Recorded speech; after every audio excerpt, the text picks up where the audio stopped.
Hey everybody, it's Dennis and I'm back for another interview. I guess I would call this maybe a Udemy Life interview because I've done these interviews for my book, Udemy Life, that's been out for a while. And today my guest again is Phil Ebiner, who is not only a Udemy instructor, but a business owner. And today we're going to talk to him about one of his his main website, Video School Online, but we're also going to talk about the Black Friday, which is not too far away with Udemy.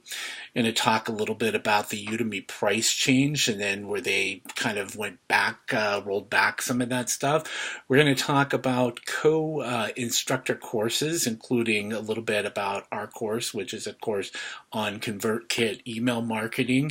And then we're going to get one last final tip from Phil. So, hey, Phil, welcome again. Hey Dennis, thanks for having me. It's always a pleasure to chat with you, and I love the exposure that you give me to your audience. And it's been a little while since we chatted on an interview like this. Yeah, I know we have our mastermind group that we're in, and we talk most weeks, but it'll be yeah. fun to kind of catch up on the big picture things that are going on with me and Video School Online. I agree. We don't like get to chat like one on one like this that often, but let's go ahead and talk about first about Video School Online. What kind of information on that would you like to share with those who are listening? Well, videoschoolonline.com for people who don't know is my home base. It's the place where I've been blogging since January of 2013. I've tried to be very consistent with blogging almost once a week. Over the years, it's gone through a lot of changes and iterations, trying to make it better, not only from a user standpoint, but also a monetization standpoint, but mostly just trying to make it a place that people can find what they're looking for. I teach on so many different topics on Udemy with my online courses and with my YouTube channel. And so it's sometimes confusing for someone who comes to Video School Online to really know how to find what they're looking for. But over the years, I've just tried to simplify it. And now it's a place where you can find my online courses, you can find my blog, and then also my main sort of tribe that I'm building myself with my email list is a community of online teachers themselves. And since I've been doing this for a few years, and I'd like to say I've been pretty successful at it, I teach other people how to create their own classes. And so if you go to videoschoolonline.com, you probably see a lot of content related to teaching online courses yourself or building your own online business. Awesome. How many courses do you think that you have on there? Are all of your courses on there? Not all of my courses from Udemy are on my own site. I would say probably at least 50 courses, though. Maybe 40 to 50 courses are on my site, and I'm hosting with Teachable, but it's pretty interconnected. So I've tried to make the experience very fluid, where if you go to Teachable, the style and the look of the site is similar to on my site. A lot of people will talk more about the pricing change, and we went to Udemy Live, their conference earlier this summer, and people have been on the fence of, oh, do I focus on building my own site? Do I focus on promoting courses on my own channel, self-hosting my courses, or do I continue to promote my courses on Udemy? And I've kind of gone back and forth, but at least right now I'm focusing my energy on really promoting individual courses on Udemy, but I also can bundle my courses through Teachable on my own site. And so that's what I promote on my own site more, which are bundles of courses for photographers, for video creators, and online teachers. So yeah. But to answer your question, I have probably like 40 or so courses on my own site. I don't use something like Teachable myself. I have 9 courses, and I can see like for somebody like yourself or an instructor who has a lot of courses, maybe that something like Teachable, and there are other options out there like that, but Teachable's probably, I would think, and I've looked it up, and I think that they have webinars where they talk about it. It seems like it's fairly easy to use, and it integrates with WordPress. Is that correct? Well, you can. It's very easy to use. Thinkific is the other option, and honestly, for the price, the features you get are very similar between Teachable and Thinkific. Mm-hmm. There's others out there like Kajabi, and for WordPress, if you want to use Zippy Courses, the plugin or theme, which is from Derek Halpern, that's an option. But for me, Teachable is very easy to use, and it doesn't integrate within WordPress, but you can integrate the web domain with your own site. So for me, my website through WordPress is videoschoolonline.com, and then my course website is courses.videoschoolonline. So they're not going to a completely separate website, which I think makes it more fluid for the user. So they're actually hosting it on their server, it sounds like, even though it kind of masks your domain name, like you were saying. And I think I remember that you and Matt Bernstein, have a course that talks about those different options, right? Yep, we do. We have a complete course on how to basically self-host your courses. It's not really self-hosting technically on your own servers that you pay for, but it is self-hosting with your own Teachable or Thinkific platform that you pay for. There is a free version for both Teachable and Thinkific. If you want to get started, you can try it out. And they only take, I think, around 10% of every transaction. So that's a good way to start out.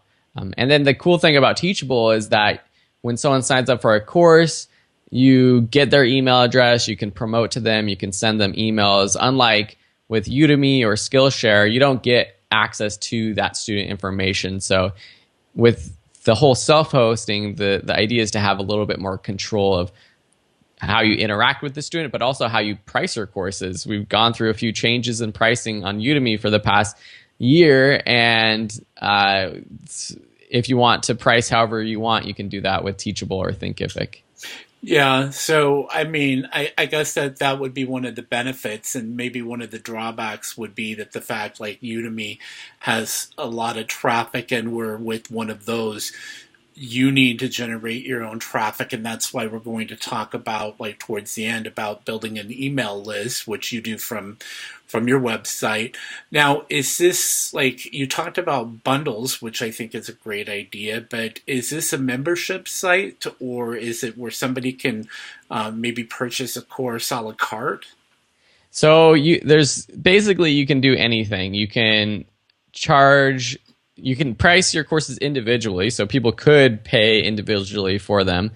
Or with a bundle, you can charge a one-time fee or a monthly fee, or even a payment plan. So say I have 10 courses that I bundle, I could either charge $100 for all of them, one-time fee, or I could charge $9 a month continually, or I could charge $30 for a 4-time installment or something like that. So there's any number of combinations for you to charge. What I'm doing is I do have my bundles available for, I think one is $99 and I think the other is $199 right now, but then the monthly fee is $9. And I'm really trying to focus on getting more of those monthly users, because in essence it is a membership site, and that's the gold. That's really the gold rush, or the best thing you can do as an digital product creator is have something where someone's paying you a monthly fee.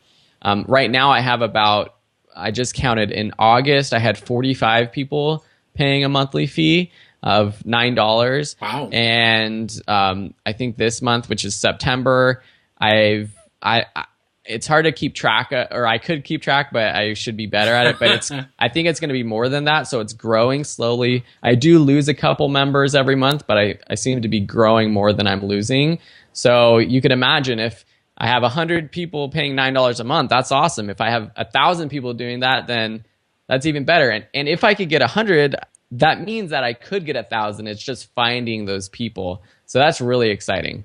Yeah, it's interesting when you break it down like that, like how quickly something like, $9-10 can add up. Because earlier today, I was looking at my Office 365 account, trying to figure out how to connect Outlook with Outlook.com, which I was disappointed that I can't do that. But I was thinking they were offering like a yearly subscription for $99, and I'm paying $9.99 a month. And that's just like for me, I just can't afford to pay $100, out of pocket right now. But all kinds of companies are moving to that model, including Microsoft. I think Adobe does that with their suite of Yep. software, because I know that you use their products, and it adds up. And Skype, even, we're using Skype right now, and I pay Microsoft to use Skype every 3 months, like $8 or something like that. And that adds up for somebody like yourself, or we've talked about stuff like the digital products, and charging $5 or whatever, and making some money off of that. So that's really cool that that's happening for you, and it'll probably continue growing. So hey, I wanted to ask you, so you said you have about 40 courses on the your website, and on Udemy I know you have more than that. I wanted to ask, how does one like yourself keep coming up with course ideas? Yeah, that's a really good question, and I'm almost out of ideas, but then I somehow figure out how to teach another course, and that's been my strength. There's different ways to have success in this area. There's some people who can create one course, make it a premium product, or even keep it a cheaper product that you sell for under $100 and make a lot of money from it. But for me, my success and my method of success has always been, I'm just going to create a lot of courses, and I'm going to teach everything I know. Mm-hmm. And so what that's meant is just getting creative with my courses. So I teach a lot of basically applications or computer programs related to photography or video, and there's a number of them out there. So you could imagine that as a video editor myself, while I use Adobe Premiere Pro for my own editing, and I have courses on Adobe Premiere Pro, there's also other video editors out there that I've used in the past. And even I've started to have companies approach me to create courses for them on their software. So, for example, Cyberlink is a creator of applications for mostly PC. Yeah. And they have Photo Director and Power Director, which are photo editing and video editing software. And they approached me because I have been in the space for a little while, and they saw my other courses, and they said, "Hey, can you teach this course for us?" And I said, "Well, I've never used your program, so I have to learn it first, but I've gotten good at teaching, and so I can actually learn a product and then teach it myself." Now, there's a double-edged sword to that, and I don't recommend people teaching things that they don't know. But at the end of the day, if you know more than the next person, or at least your students, then you can really teach them something. And that's something that a lot of people think about teaching online courses, but they feel like, well, why should I teach this course? Like, I'm not an expert in it. I don't have a PhD in this. Why should I teach this when there's other people teaching it? But I really think that anybody could teach a topic, especially on something that you love and you're really interested in. So I'm also lucky, though, with my topics that there are different ways to create individual courses. So I teach photography, but there's different aspects of photography, like food photography and wedding photography. I haven't taught courses on landscape photography or street photography or portraits, but there's so many little aspects of photography that I could spend the rest of my life teaching courses. True. And then the last thing is that I've started to up or redo some of my courses because my first courses are getting old. Either the version of the software has been updated, or just I want to redo the course because I can teach a lot better now. And so even though I have about 70 courses, probably about 60 live on Udemy right now, not all of those are completely random topics. A lot of them are very similar, at least target the same audience. And that's also a reason why I've been successful, is because I can cross-promote all these courses to the students within those courses because they might be more interested in them. Yeah, you have some good points there. Like one of the things I used to struggle with is like, do I know enough? And you're absolutely right that if you know a little bit more than the average person, then you have a right to teach about that kind of stuff. Um, I think that the best courses probably come from those subject matters that you're truly passionate about, um, as well as like what you said on photography. There's so many different aspects of photography because I like to take pictures when I go on my trips, and now I've been kind of blogging about that kind of stuff. But as a side project, I now have the yumsofresh.com that I'm doing with my friend, and so now I'm kind of like doing photographs of the food that she's making. So trying to learn how to get those pictures of the food to really pop, because even though somebody can't taste the food, I guess you would want to say you want to have them taste it through your photograph, I guess. Oh yeah. Yeah, you Yeah. want to make their mouth water so that Yeah. they want to make that recipe themselves.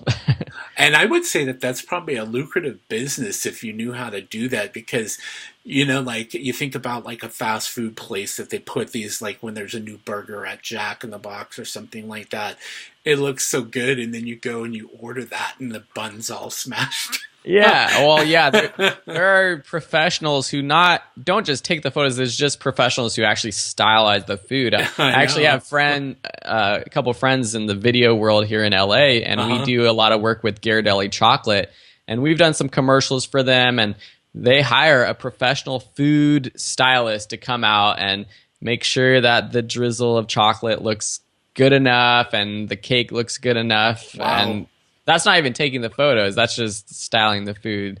But yeah, that's one of the reasons we taught this food photography course. We call it a DIY food photography course because it's aimed at people who probably like you are, which I'll give you a coupon to it. I didn't know that you had that. Yeah. Yeah. So it's people in their home kitchens without like a lot of equipment. Mm-hmm.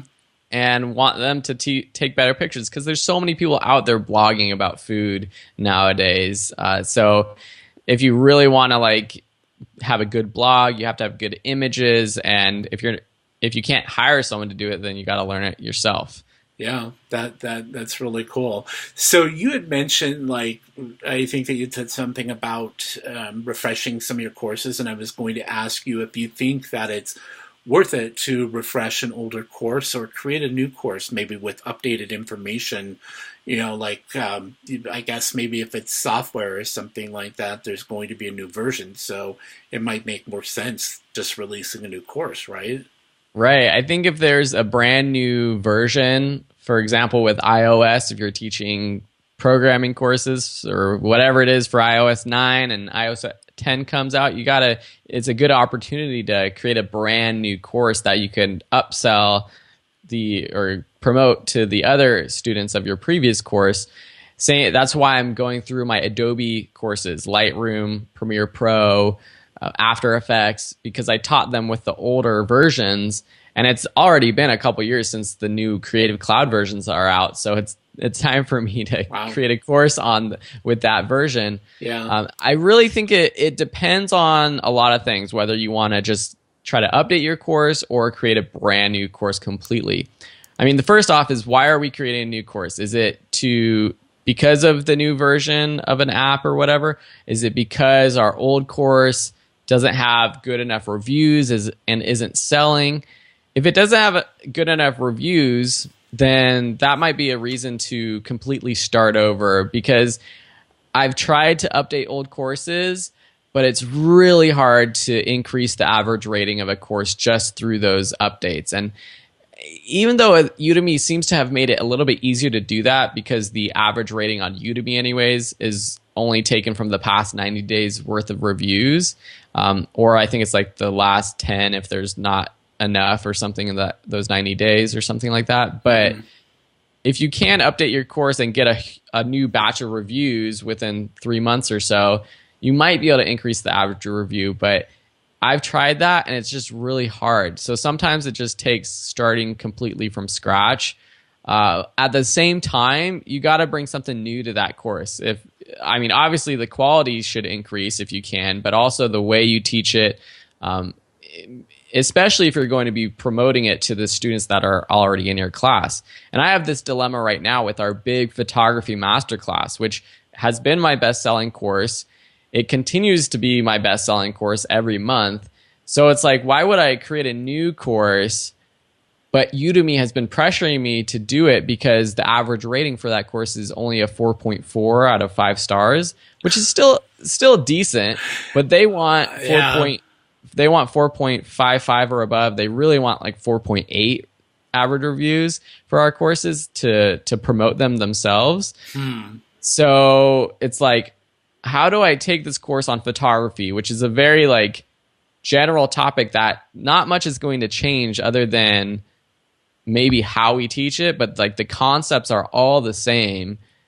How do I make that course a lot better? And that's what I don't know if I'm going to completely redo that course or not yet. But with some, like I mentioned, with the version, I'm doing a new Adobe Lightroom course, which actually just launched, and then my new Adobe Premiere Pro and After Effects courses right now. That's interesting that you said that about the reviews, because to me, I honestly think that anything between a 4.0 and a 5 is a good review. Yeah. I mean, if you take that and you look at like the grading for, let's say, high school or whatever, A, B, C, D, E, or E, there's no E, F. For me, there's an E, but you know what I'm saying there. Yeah. So that would be like a 4.0 would be a B or whatever. And for most of my courses, I was thinking like, I think my average is like 4.2 to 4.5. I've seen other instructors that have shared their amount of students that they have in the studio or whatever, and their average review number sitting right there, and it's under a 4.0, and I'm just like, why are you even like showing this? It's like, who cares if you've got 30,000 students? It's obvious that your courses are not that good, so focus on that. Well, it is so hard to get a high average rating, and it really comes down to the math of it. And I don't want to complain about how it works because I think the reviews are important, but you just can't please everyone. And that's what I found, especially with a very popular course. There's going to be at least a person that just doesn't get how you teach or doesn't like it. Or and they're has a bad day. Or has a bad day, and they're going to give you a 0.5-star review or something under 3. Yeah. And it takes so many 5-star reviews to make that average go back up to above 4.5 or so. It just doesn't seem fair to me because when I go to my review page, because now you can go to your review page on Udemy and see all of your reviews. Yeah. I'll see 5, 5, 5, 4.5, 5, 5, 4, 4.5, 4, 4.5, 5, 5, 5, 5, 5, and then 1 star. But overall, my average review is still like 4.3 something. And so it's hard for me to, I know the math is right. When you add it up, it's right that my average review is 4.3 or 4.4. But the fact that they want our courses to be 4.8, that's really hard. Especially like when, and you did a video on this that I watched this morning. You were just going through some of your reviews, which I thought was interesting. And there are people that just leave the weirdest reviews that make no sense. Like they'll give you a comment that sounds like it's a great course, but they'll give you a 3-star. So it's like, why did you say it was good and you gave me a 3-star on it? Or they won't give us any feedback at all. And that's the worst, because those 0.5-star reviews that don't leave any comment are weighted the same as a 5-star course. So even if one person gives you a 5-star review and writes a paragraph about how this was the best online course they've ever taken, and then someone just clicks the 0.5-star review because they had a bad day and doesn't leave any comment, your average rating is going to be like 2.75 or something like that, whatever the math is. And that doesn't seem to be fair to me. I think that the reviews that have writing should be weighted more than the ones that don't have writing. Yeah. Either a good review or a bad review. Yeah, and I was also thinking like maybe throw out like like the lowest reviews or something like that. The other thing is that they used to have that problem when they went to the new review system, that it comes up too soon in the Yeah. course. Now they did change that because like I had suggested that they needed to make some modifications to the way that pops up, and I'm pretty satisfied with how that's the verbiage is on there to let people know that they can leave a review Skip it. now or Mm. skip it until later, which I just think with anything that um, that people should wait. However, then also, it's like the thought just crossed my mind too, like how many people actually really get to the end of a course? How many Yeah. people get to the end of a book? I know that there's a bookshelf over here next to me that I've probably only read like 20% of the books that I have there, and the rest of them, every time I move, is just a box full of weight. Yeah. I mean, So, it's tricky, and it seems like Udemy is doing the best that they can do. mhm. But it is kind of hard to get that average rating up across all of my courses. But at the same time, it goes back to what we said earlier, is like you got to teach classes that you're really interested in, because even with my classes, I know that my courses that have the lower reviews are the ones where I kind of maybe rushed on them. I didn't think them out through, or maybe it just wasn't a topic that I wasn't Mhm. completely comfortable or confident teaching. And so you do have some sort of power in creating a highly reviewed course. And yeah, I don't know. Huh. Anyways, that's enough about reviews. Yeah. Let's move on to another touchy subject on Udemy, and we're not going to like talk about it that much because it gets talked about quite often, I guess. Is the price change? What kind of an effect did that have on your revenue? Yeah, so the pricing change in April, as everyone probably watching knows, but it basically limited us from before we could charge anywhere between $10 and $300 for our courses, and then we could only charge between 20 and 50, and also put on a lot of restrictions on how they promote their courses. I So that went into effect in April, and I've been very lucky and I've been very blessed with the revenue that I've gotten on Udemy, even throughout the pricing change. But I can say that in the past 12 months, April was the only month that I was actually sub $10,000 on Udemy. Hmm. And so I was still 9,500. So it's not like that much further. But going from a January where I broke all kinds of records and it blew my mind. I'm embarrassed to say it, but I made more than like most people make in an entire year in January. Probably Uh, me. Maybe. Well, yeah, I don't know. It was, yeah. Well, I'll just say on Udemy, I made $38,000 on Udemy in January, Wow, and that's awesome. yeah, and then January seemed to be a great month for most people. Yeah. February was fairly strong too at 14,000, and then March was the last month before the change. I was at 12, a little under 13,000, and then it dropped 3,000. And obviously the numbers, I'm still making a lot of money on Udemy, so I can't complain about the amount, but it was definitely a little scary seeing that drop. But then I was able to kind of stabilize it. So in May, June and July, I made right around $10,000 or $11,000. The problem was that during this time, I was launching more courses than ever before, and and a lot of them were really high quality courses. And up until this point, whenever I launched a new course, it seemed like my monthly income would increase month after month after month. And so to be publishing 2 courses a month and still just maintaining that income, that was really kind of scary, because it made me feel like, well, the only way to maintain this is to be producing 2-3 courses a month, and that's not sustainable. I would rather have it be back how it was before, where I was creating like 1 or 2 really good courses, Hmm. or 1 course every month, or 1 or 2 courses every couple months, and still have my income growing. So overall, I was able to maintain my income, I think, a lot better than other people. And I think that was just due to creating a lot more courses. Um, and and yeah, but also the other thing I saw with the pricing change was that my promotions didn't do as well. When I launched courses earlier in the year, I had a crazy launch of my YouTube course where we made, I think it was like $7,000 or $8,000 in the first week.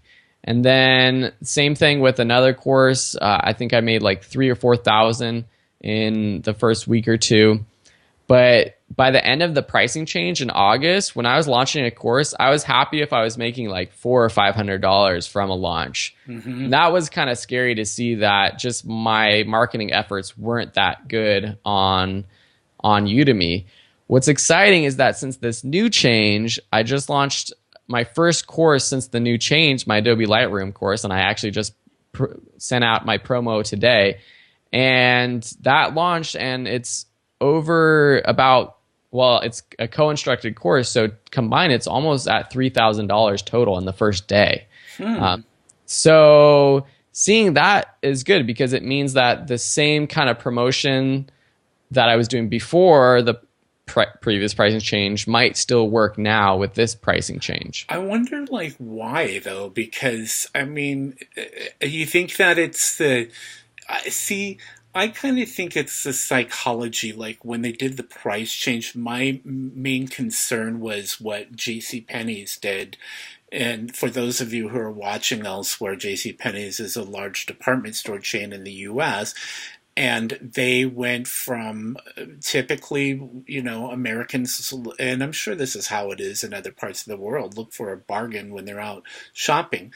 So if they see like a pair of jeans that was, like $80 on sale for $20, it's like they're going to buy it because psychologically it's a good deal for them. And when Udemy changed their pricing so that we could only go from $20 to $50, then that just wasn't like enough incentive for somebody to buy.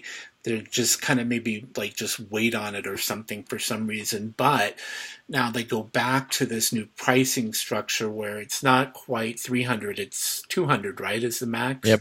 Yeah. And you can go as low as $10, which I kind of wish that they would allow us to go down to $9 because For our psychologically, promos. Yeah. I think that 9 sounds better. But I know that you tend to promote higher, and it works for you. And I think that that's because you're an established instructor, and that's one of the things that I wanted to, let people know who are watching this. I think it's 2013 was when you started on Udemy. October 2012 was my first 2012. course. Okay, yeah, Yeah. so close to that, and so you have like I don't know what you're up to. Are you over 200,000 students yet? Not yet. Around 175,000. So that is huge. Like when you're doing a promotion that's an effective promotion versus like somebody like like me, I'm 23,000 students or something like that, so I Yeah. just don't have a big of an audience to send that out to. But that's where I think that we used to talk about this before, that I think it's to the instructor's advantage to release a course every month, like you were saying. Even though you were saying, oh my gosh, I've got to continue releasing 2 courses or whatever, that's 24 courses a year. But we talked about earlier that the stuff that you're teaching gets updated, so you just kind of go through a cycle. And so if you've already tapped out on stuff that you're passionate about, or you can co-instruct with somebody, like even our ConvertKit course at some point is going to need a refresh. Yeah. And like, um, I just don't think it's like worth it to just like add content like to, like, let's say the ConvertKit course. I think what is good is, like, the other day, I released a couple of resources and put out an educational announcement to our students. I think that that's content to them. It's not filming a new lecture in the course or whatever, but at some point we might have to like do a whole set of lectures again because something might have changed or who knows.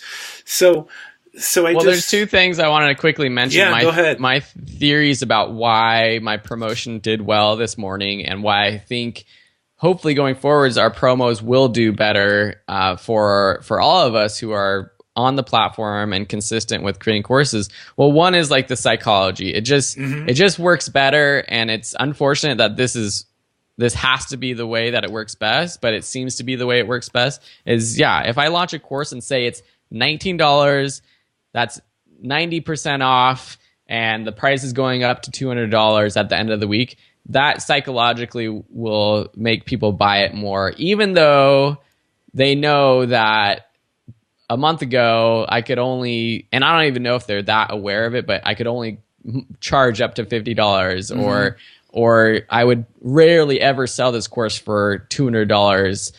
Just that psychology is there. The other thing is that hopefully Udemy, with their fixed price promotions where they can basically do a $15 for all courses on the site or $19 or whatever it is, hopefully they're driving more sales to our courses, bringing us more students, and that's a whole new audience that will see our new promotions. And so while I have over 175,000 students right now, I don't know how many people are opted out or opted into my promo announcements, but just in August when they rolled back the pricing change, I had a really good month, and they probably drove an extra 500 or 1,000 new students to me. And so when I launch this new course, they don't know who I am. They're brand new to me. And so they haven't seen that I had an old Lightroom course. And so it's like this brand new audience that I can promote to again. And hopefully that kind of snowball continues. So every month Udemy is giving me new students, and then every month or two I'm launching a new course for all of my students. And that's just how your audience grows, and that's how your revenue grows on Udemy. Yeah, good points. So let's talk real quickly about an upcoming promotion that we know that they have every year, and we're not sure like exactly how they're going to do it. Last year it was a progressive sell. But are you doing anything preparing for Black Friday? Are you going to release a new course? Or are you going to maybe release some updated courses? I'm trying to release some brand new courses. So the ones I mentioned were my big Adobe Premiere Pro and Adobe After Effects courses. These have been actually two of my most successful courses to date. And so I figured that a complete update with the new version would be a good idea. And I'm trying to get those out before Black Friday and hopefully more in October, so that they have a little bit of time to gain some traction, to get students, so that when we do get to the Black Friday promotions, hopefully Udemy will kind of see that students are engaged and buying that course and help promote those two courses. In general, what I found worked really well last year was I just want to drive as much traffic to my Udemy courses right before the Black Friday sales. Because if you're a student on Udemy, you'll see when they send that Black Friday email, you're going to get an email with all of the latest courses that you checked out, maybe courses that you wish listed. You'll start getting ads on Facebook for courses that you just visited but didn't purchase.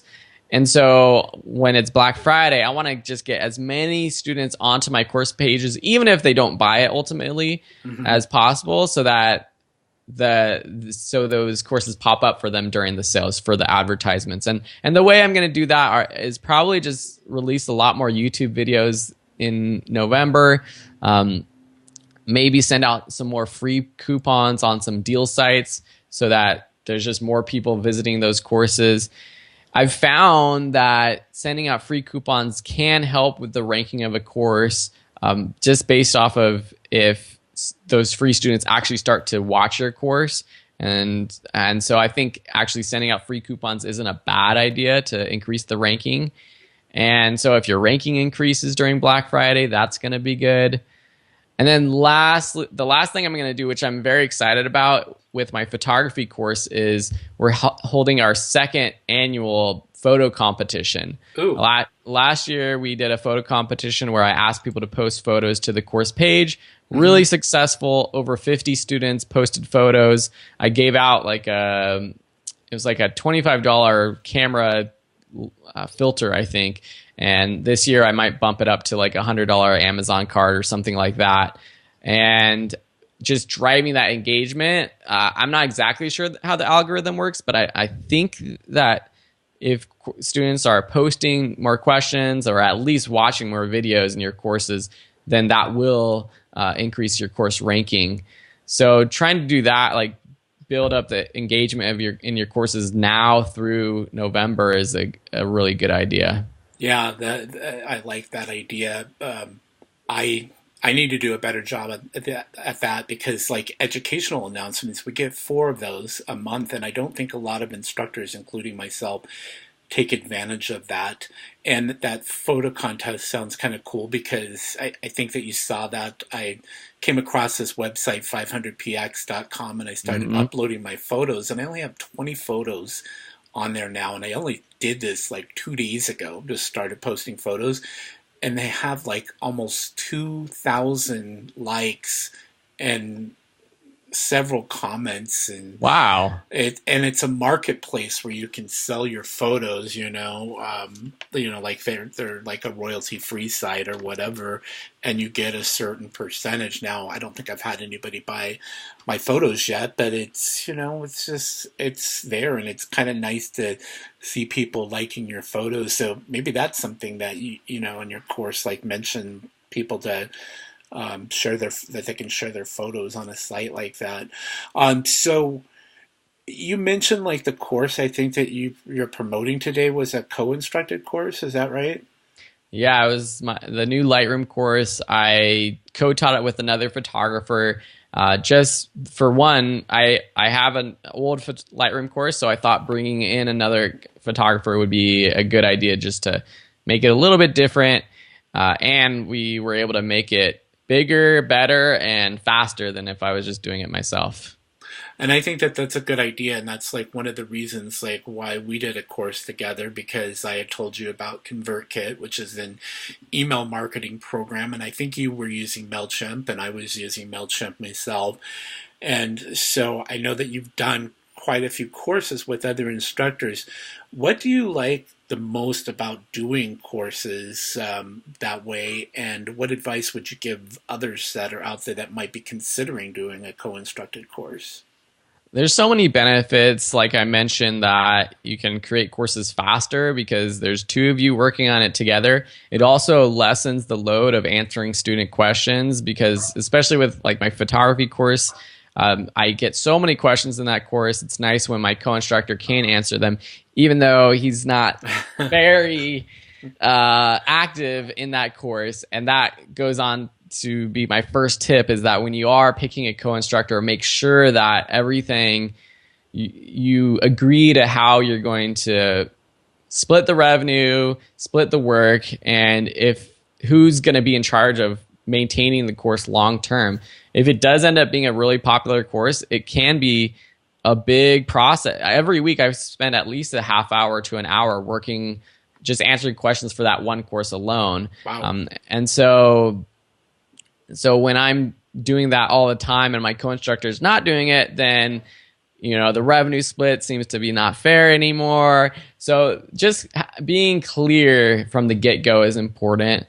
I think definitely only do it if it's in your best interest and you're doing it for the right reasons. If you're just doing it to create a new course and to make extra money because both instructors can then promote the course to their own audience, which, yeah, it's a benefit. But if that's the reason you're teaching the course, then I just find that the course creation process is not as good as it could be. And I think most people know, they'll probably have a feeling that, okay, well, I don't know. I just get this icky feeling when I see people who are just co-creating courses left and right with people with topics that they don't know anything about.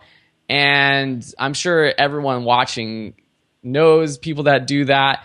And I've had tons of people approach me, say, hey, I have this course on JavaScript, or CSS or any other, I don't even know what I'm talking about, but any sort of language, programming language. I've created the whole course. Do you want to be a Cone instructor so that, and you can have 50% of the revenue if you promote it to your course or your students? I get approached by people all the time with that. And I'm always like, dude, like, I'm sure there's lots of people that would accept that, but I'm like, I don't do that. Like, I don't want to do that. Every course that I've co-taught has been with someone that we came together before the course was made and we worked on it together.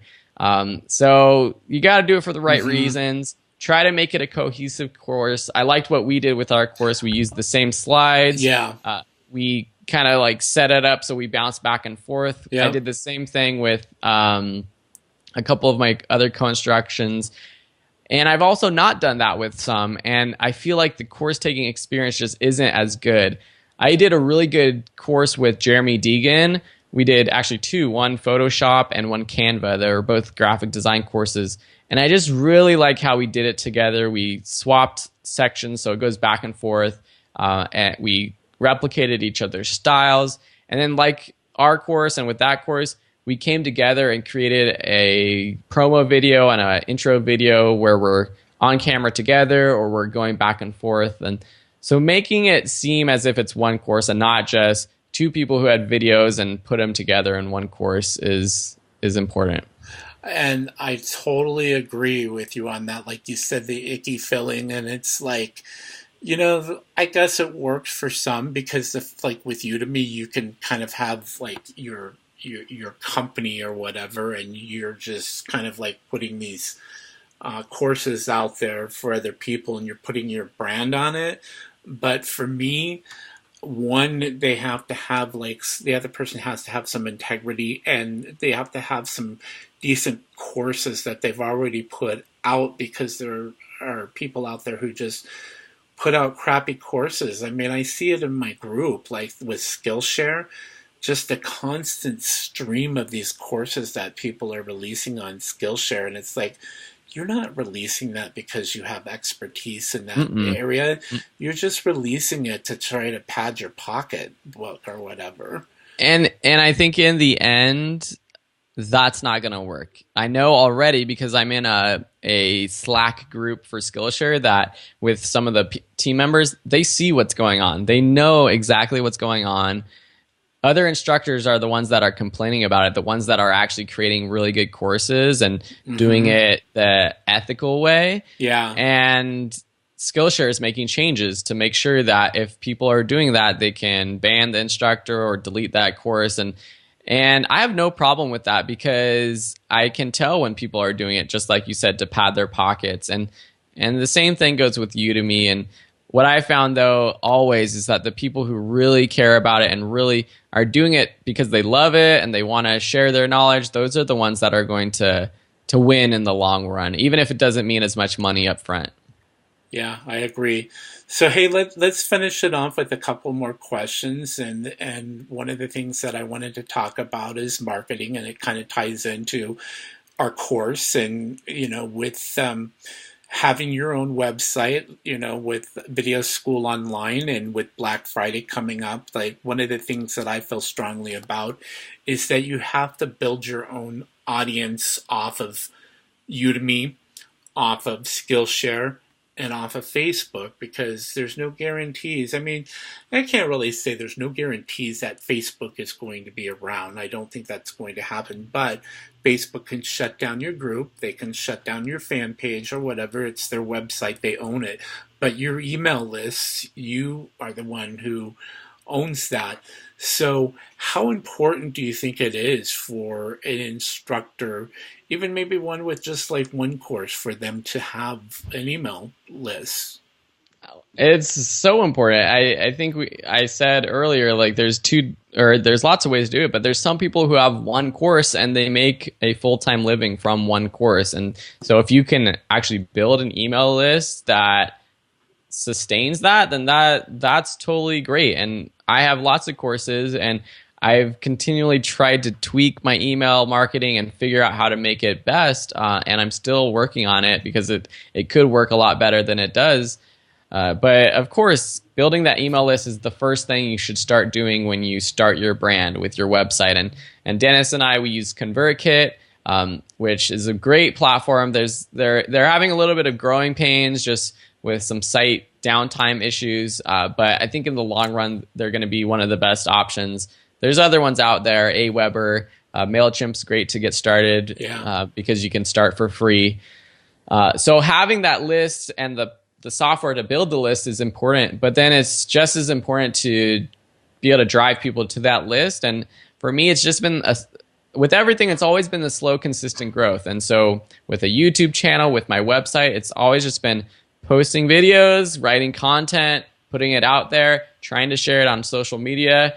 And I've been doing that for 3 years, and I haven't had any viral success. But with my YouTube channel, I have over 27,000 subscribers now. On my website, I'm getting around 25,000 visitors a month. And so making it easy for people to subscribe to your list is important. And that's something that I've been learning a lot lately, and listening to other people's podcasts is you got to make it easy. So for me, that meant redesigning the homepage of Video School Online so that I don't have a bunch of stuff, a ton of different things to click. It's focused on, here's my email list, and if you want to be a part of it, join it. And if you join, you get a 7-step PDF. You get an exclusive website, and join now. This is for you, and there's not many distractions. And then I drive people to my website through my articles, but also on YouTube, I just went through and added a bunch of YouTube cards and annotations to all my videos. And as soon as I did that, I saw an uptick in people clicking those cards and going to my website. It's just something that people forget to do, but if you do it, it's going to help out. And so doing little things like that can help drive people to your site. And then, of course, making sure that once they're on your email list, they want to stay on that email list, and you're giving out good educational content. And so for a while, for literally 2 years or 3 years, people would join my newsletter, and I wouldn't really send them emails except for maybe when I launched a new course. But now when you join my email list, my main list, you get a 10-day email sequence that has a ton of great content for learning how to teach online courses. And then you also get, every month, you get my monthly online income report, which shares my income, but also shares every month what I'm doing to sell online courses, to create and sell online courses. So it keeps people engaged, it keeps people updated. And I mentioned that that's just for my main email list. I'm segmenting my list now. So I have my video creators. If you subscribe to a different forum, you get tagged as a video creator and you get on that list. For photographers, you get that list. And it's a lot of work, but now it's kind of set up, and the goal is to have it all automated. So everything, the process of someone signing up, the process of them getting the emails, and then ultimately the process of them buying something from you so that you can make a living out of this, all of that is automated. The only thing I have to do is just drive more traffic to that sign up form. And the way I do that is with YouTube and blog articles.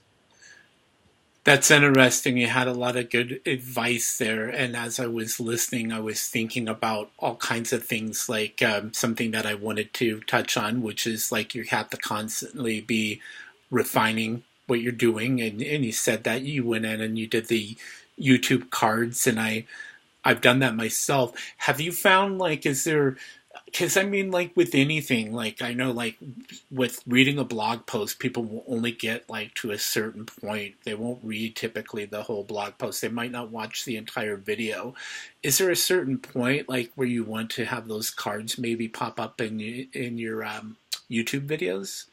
I don't know the exact science, but I put them at the very beginning, after 5 or 10 seconds, because it pops up there. It's there for them to see it if they want to click on it.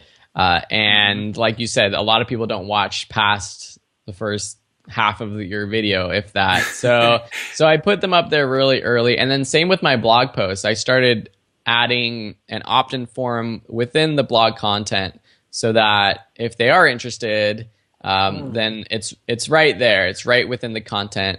And I want to go through. Interesting.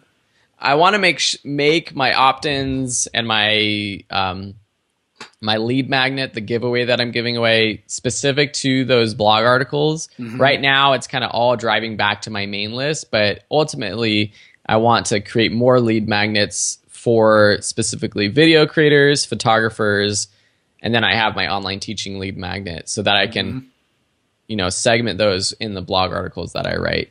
Yeah, I have, because I have a lot of different, like what you said, I'm collecting email addresses. Like you had mentioned, like, the stuff that you give out to give somebody to sign up. Well, I just went in and found like, 150 free Udemy courses, and I offer that as like every 10 days I send them a list of 10 within a specific subject matter or whatever it might be, coding courses or something like that. And I have hundreds of people who have signed up for that list. Now, what I've got to figure out is how do I monetize that? Like, how do I get them to like buy something like a digital product? And that's like, you just have to constantly be thinking about that kind of stuff. You also mentioned that you're putting that form in the middle of the blog post, and I was thinking, okay, so we both use ConvertKit. Now, ConvertKit just normally it puts it in at the end unless you embed the code into the blog post. So that's probably what you're doing, I'm assuming. Right.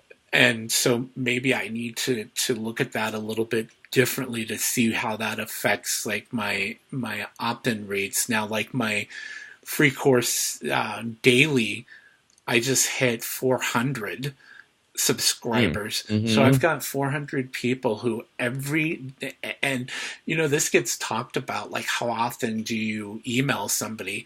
I've got people that are letting me email them daily a free course, and I've got a list of 400 people on there. And I do like, we talked about, what was the term that we were talking about in our mastermind, about tripwire.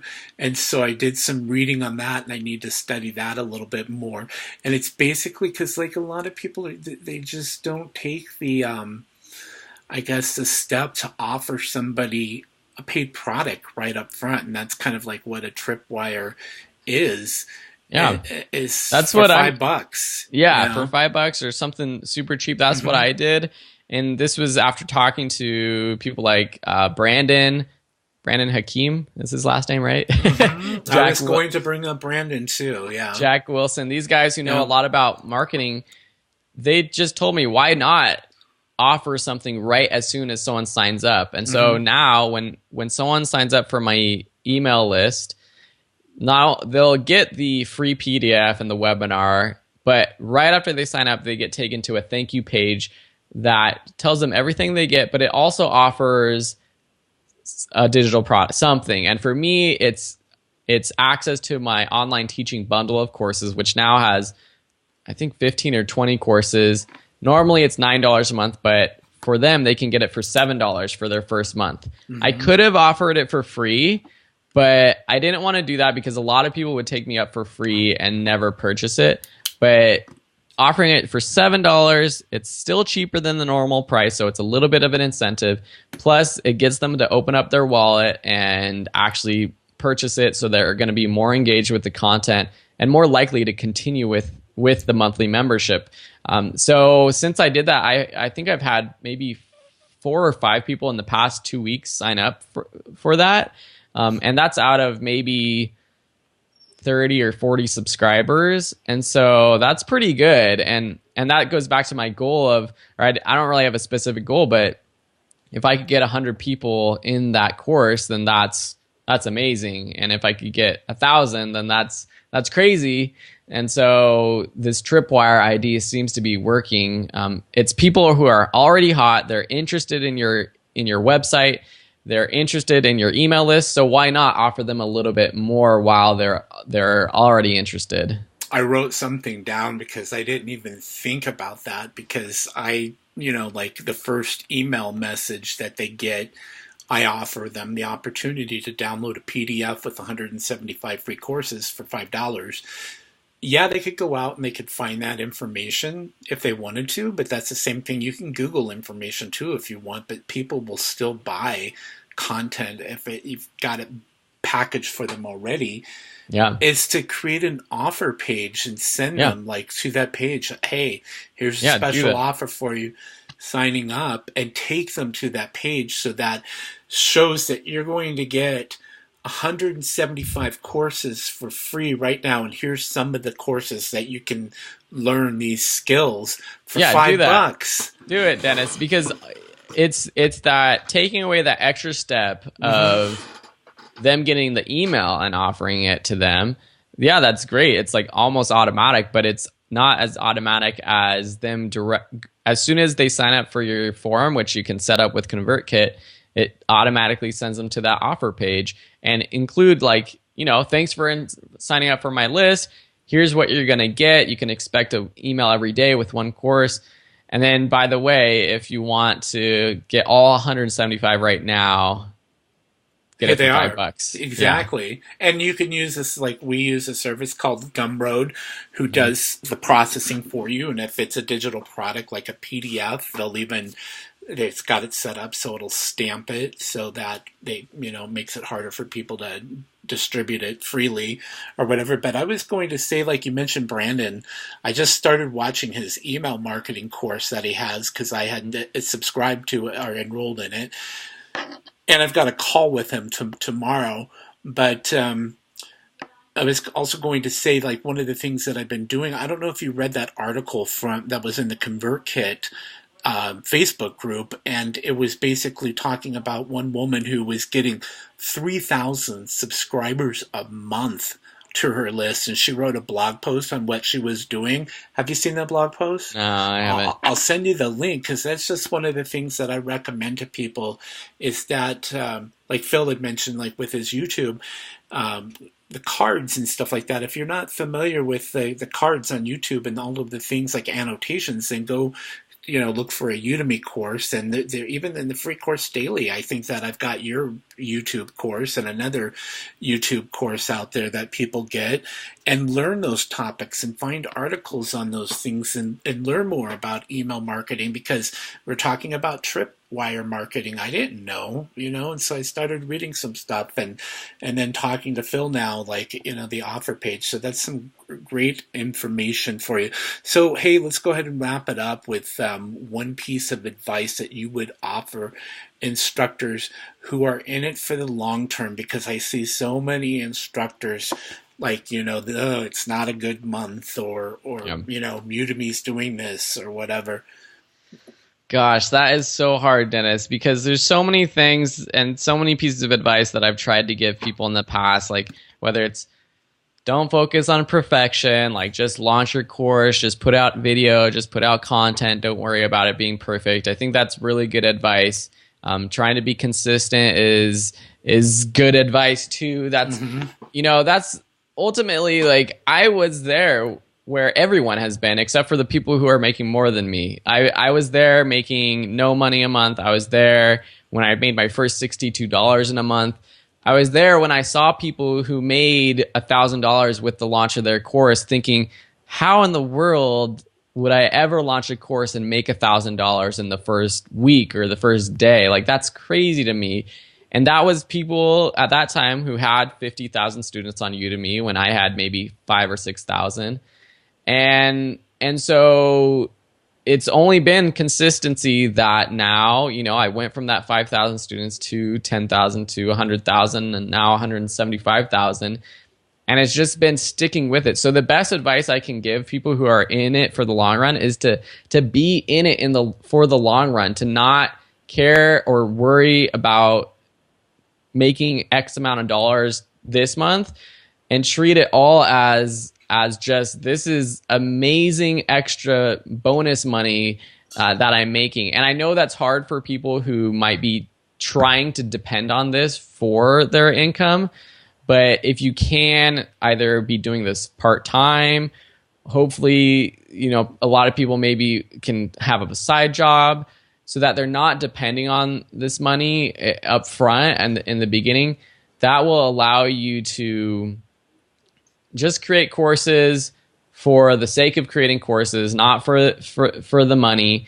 And then I bet that if you do it that way, then it will, and you're consistent with it and you stick with it, it will grow and it will get to a point where you'll have enough money to do this full time. So yeah, I don't know. It's hard to get like wrap that up in one nugget. And I know it's hard for people, but just like from my experience, I did this for a couple years while I was working full time at another job. And I think that really helped me to just, not have to worry about it and just have fun with it. So, because it's hard. I can't imagine how hard it is to be doing this and to be trying to depend on it when it is your sole income or the main income you're trying to build. Yeah, you worked like in the beginning. You had a job before you made the switch over to doing this full time. So yeah, it can take a while. And I like what you said about consistency. Gabrielle Wallace had mentioned that in her blab that she did with Matt and I earlier this year, and that kind of stuck in my head. And like one of the reasons why I'm doing this interview with you is not only to get out good information like this, but it's content. It's being consistent. It's content that I can take and put on YouTube. It's content that I can put into a blog post, or I can take quotes from this interview and put them out there somewhere, and put this out on my channel on Facebook, and there's just so many different things that you can do. Yeah, and just like the whole idea of like it's proportional to where you are right now, and like my conversions for how many people buy my courses aren't much higher than probably yours or anyone else's. It's just that I have been doing this longer and or been putting out more courses than you and other people, which has just meant more students enrolling in all of my courses, so that when I do send out a promo announcement, more people get it. Yeah, like when people hear, oh yeah, I launched a course today and I made $3,000, that's really amazing. But you can do it too. You might not be able to do it today, but maybe in a year or 2 years from now, you'll be able to do it if you're consistent creating new courses. Yeah. Building I wouldn't followers. say, I mean, some people say like I'm really good at teaching, and I would like to think that I am good at teaching, but I don't think I'm special in the sense that like I'm the only person that can do this. I think anybody could do this. If I could do it, anybody could do this, because I started without any experience. I didn't know what I was doing. I still don't know what I'm doing with a lot of things. And you put out good quality courses, but I don't think that necessarily is what it takes to be a successful instructor, because I think it's putting out good quality content that people can learn a skill from and take that and then utilize it to change their lives, Yeah. So yeah. So hey, we're like we talked about videoschoolonline.com. I think that you have philebiner.com, right?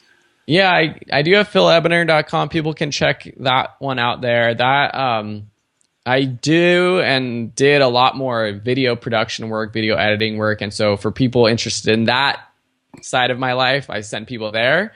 If you are interested in teaching online courses, go to videoschoolonline.com, and you can sign up for my list, which you'll get a free PDF guide and webinar that I put together.